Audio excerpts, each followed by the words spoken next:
সবাই কেমন আছেন? আশা করি সবাই ভালো আছেন, সুস্থ আছেন। আবারও চলে এলাম নতুন একটা ইন্ডিয়ান ভিসা রিলেটেড ভিডিও নিয়ে। আজকের ভিডিওটা কতটা গুরুত্বপূর্ণ সেটা আপনার থাম্বনেল দেখে নিশ্চয়ই বুঝতে পেরেছেন, তাই ভিডিওটা না টেনে সম্পূর্ণ দেখতে থাকুন। খুব দ্রুতই চালু হতে যাচ্ছে সেই আমাদের কাঙ্ক্ষিত ট্যুরিস্ট ভিসা। অনেকেই বসেছিল যে কবে ট্যুরিস্ট ভিসা খুলবে আর ইন্ডিয়া ভ্রমণ করতে যাবে, মানে সেই দিনটা খুব আমাদের কাছেই, এখন খুব দ্রুত খুলে যাবে ট্যুরিস্ট ভিসা। তো এর মধ্যে ভারত সরকার কিছু পরিবর্তন করেছে। আগের মতো কিন্তু ট্যুরিস্ট ভিসা এত সহজে আপনি পাবেন না। এর কিছু ডকুমেন্টেরও কিছু চেঞ্জ আসছে।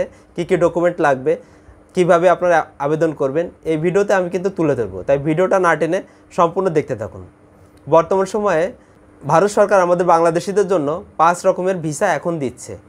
1 number medical visa, 2 double entry visa, student visa এবং বিজনেস ভিসা। এই 5 ধরনের ভিসা কিন্তু এখন অ্যাভেলেবেল আছে আমাদের বাংলাদেশি নাগরিকদের জন্য। এই ভিসা রেশিওটাও এখন অনেকটাই বাড়িয়েছে।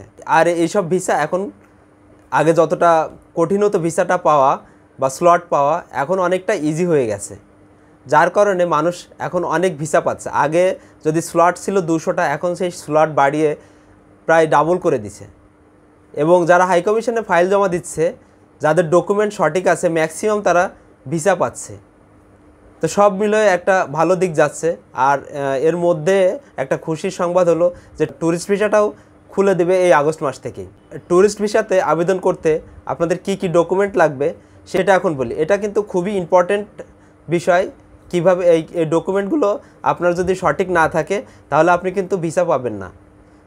আর এখন আপনারা তো জানেন ভিসা ফি এখন 800 থেকে 1500 টাকা করেছে। আগস্টের 10 তারিখ থেকে এটা কার্যকর হবে। তা আপনি 1500 টাকা দিয়ে আবেদন করবেন। যদি ভুল কাগজ দিয়ে দেন, সঠিক কাগজ যদি না দেন, তাহলে কিন্তু আপনি ভিসা তো পেলেনই না, সাথে সাথে আপনার 1500 টাকাও কিন্তু আপনার লস। আপনি আর এই টাকা ফেরত পাবেন না। চলুন জেনে নিই কী কী ডকুমেন্ট এখন ট্যুরিস্ট ভিসার জন্য লাগবে। 1 নম্বর যেটা লাগবে, মূল পাসপোর্ট। আর এই পাসপোর্টের মেয়াদ কিন্তু এখন মিনিমাম 8 মাস থাকতে হবে। আগে 6 মাস হলেও ভিসা পেতেন, কিন্তু এখন সেটা হবে না। মিনিমাম 8 মাস আপনার মেয়াদ থাকতে হবে, তা নাহলে আপনি কিন্তু ভিসা পাবেন না। 1 নম্বর তো গেল, মূল পাসপোর্ট দিবেন। 2 নাম্বার এনআইডি কার্ডের ফটোকপি লাগবে। 3 নাম্বার 2x2 কালার ছবি, ব্যাকগ্রাউন্ড সাদা থাকতে হবে। 4 নাম্বার ইউটিলিটি বিলের কপি। সেটা আপনার বিদ্যুৎ বিল হতে পারে, টেলিফোন বিল হতে পারে, পানি বিল হতে পারে।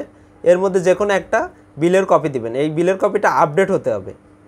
যদি আপনি ধরেন আগস্টে ভিসা জমা দিবেন, মিনিমাম আপনি চেষ্টা করবেন জুলাই মাসের বিলের কপিটা দেওয়ার। 5 নম্বর যেটা লাগবে, পেশা প্রমাণের ডকুমেন্ট। আপনি কি করেন তার একটা সার্টিফিকেট আপনার লাগবে। যেমন আপনি যদি চাকরিজীবী হন তাহলে আপনার এনওসি লাগবে। আপনি ছাত্র হলে স্টুডেন্ট আইডি কার্ড লাগবে ভ্যালিড ডেট সহ। আপনি যদি কৃষক হন তাহলে আপনার জমির পর্চা লাগবে। আপনি ব্যবসায়ী হলে ট্রেড লাইসেন্স লাগবে, ভ্যালিড হতে হবে, ভ্যালিড ট্রেড লাইসেন্স লাগবে। এরপর 6 নম্বর আর্থিক সচ্ছলতা প্রমাণের আপনার ডকুমেন্ট লাগবে। সেটা আপনার ব্যাংক স্টেটমেন্ট হতে পারে, আপনার ডলার এন্ডোর্স হতে পারে, অথবা এসবিআই ট্রাভেল কার্ডও হতে পারে। ব্যাংক স্টেটমেন্ট যদি আপনি দেন তাহলে মিনিমাম 6 মাসের স্টেটমেন্ট দিতে হবে। টাকা মিনিমাম 25,000 টাকা দেখাতে হবে। আর এন্ডোর্স করলে মিনিমাম $150 এন্ডোর্সমেন্ট করতে হবে, অথবা আপনি এসবিআই ট্রাভেল কার্ড নিয়েও আপনি ভিসা করতে পারেন। 7 নম্বর যেটা, পূর্বের যদি আপনার কোনো ভিসা থাকে সে ভিসা কপি দিতে হবে। 8 নম্বর, যদি আপনার লস্ট পাসপোর্ট থাকে তাহলে আপনার জিডি কপি, নোটারি কপি এবং লস্ট সার্কুলেশনের কপি দিতে হবে। আর এটা আপনি পেয়ে যাবেন আগারগাঁও পাসপোর্ট অফিসে, অথবা আপনি যেখানে পাসপোর্ট করেছেন সেই পাসপোর্ট অফিসে গেলে আপনি এই ডকুমেন্ট পেয়ে যাবেন। 9 নম্বর, আপনি যদি পাসপোর্টের কোনো কিছু পরিবর্তন করে থাকেন, যেমন নাম, নিজের নাম, বাবার নাম, মায়ের নাম বা বয়স, এরকম যদি কোনো কিছু পরিবর্তন করে থাকেন তাহলে আপনার কোর্টের এফিডেভিট কপি লাগবে। আর এটা আপনি পেয়ে যাবেন যে কোনো আইনজীবী বা অ্যাডভোকেটের সাথে কথা বললে আপনি এই ডকুমেন্টটা পেয়ে যাবেন। তো এই যে আপনার এই সব ডকুমেন্ট যদি আপনার সঠিক না থাকে তাহলে আপনি কিন্তু ট্যুরিস্ট ভিসাটা পাবেন না। যে ডকুমেন্টগুলোর কথা বললাম এই ডকুমেন্টগুলো অবশ্যই লাগবে। এই ডকুমেন্ট যদি আপনি না দেন তাহলে আপনি কিন্তু ভিসা পাবেন না। আজকের এই ভিডিওটা আমার এই পর্যন্ত। যদি আমার ভিডিওটা একটু আপনাদের ভালো লেগে থাকে তাহলে একটা লাইক, কমেন্ট এবং শেয়ার করবেন। এরকম ইন্ডিয়ান ভিসা রিলেটেড ভিডিও যদি আরও বেশি বেশি দেখতে চান তাহলে অবশ্যই আমার চ্যানেলটা সাবস্ক্রাইব করে পাশে থাকবেন। ধন্যবাদ।